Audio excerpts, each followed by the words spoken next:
ரெண்டு மாடு சண்டை கட்டுது. ஏய்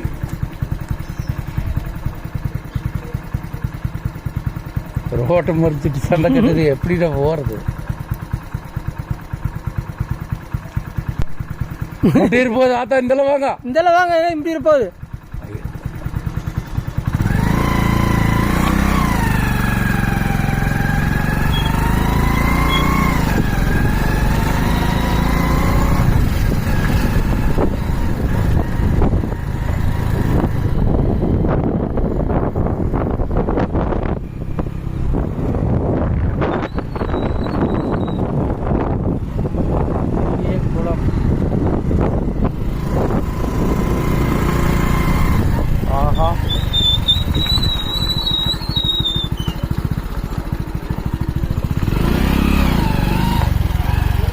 நான் கடம்பூர்னா எத்தனை கிலோமீட்டர்னு ஒரு இன்னும் 30 கிலோமீட்டர்.